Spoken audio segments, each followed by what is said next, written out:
In this lesson, we're going to take a look at the Properties palette and how it can be used to not only view drawing object properties, but also to change them.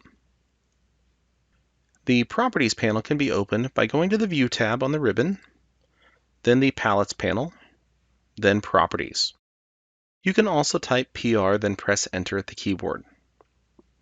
The Properties palette is what is known as a modeless dialog box, which just simply means that it's a dialog box that you can click behind. In many cases, such as with the Open dialog box, you have to cancel before you can go back out to the drawing to select things. But with a palette like this, we can select things at any point in time and see the properties update in the palette. So I'll select a circle in this case, and you can see it tells me what type of object it is, as well as some general information such as what is its color and layer and line weight, etc. I also see some geometry information as well. So this is another way that I can find the radius or diameter or XY coordinates of the center point of a circle. However, these values can be updated as well. For example, if the XY coordinates were supposed to be 13, 6, I can just simply edit the values to now read 13, 6, and the circle adjusts its location on screen. If I draw it at the wrong size, I can adjust that as well. So perhaps it was supposed to be a radius of 2.5, not a diameter of 2.5. So I can type in 2.5, then press Enter to adjust that value. Again, I can adjust that back. In this case, I will. I'll go to 1 this time, just to make room for my line here. I'm going to escape to deselect the circle and pick on this line here. Once again, I get general information. Then I get some geometry related to the line, in this case the start points and end points.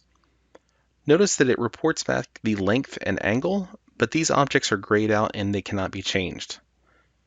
The only way they can be changed is by changing the XY coordinates of the vertices. I'll press Escape to deselect this one and pick a polyline this time.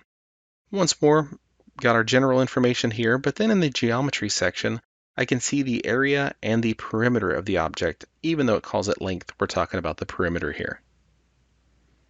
The palette will show me each vertex around this polyline. I can just simply click under Current Vertex and select the up arrow or down arrow to go to the different vertices. And I'll escape to deselect that. If you select more than one object at a time, then the Properties palette will indicate that it has all objects selected, and you will really only be able to view general information. I can see things such as the layer is set to varies because I have two different layer types out there. So for example, if they both should have been in the center layer instead, I can select the drop down now and change them both into the center layer. And again, I'll escape to deselect those.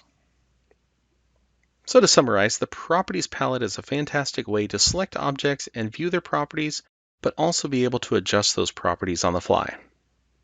That concludes this look at the Properties palette in AutoCAD.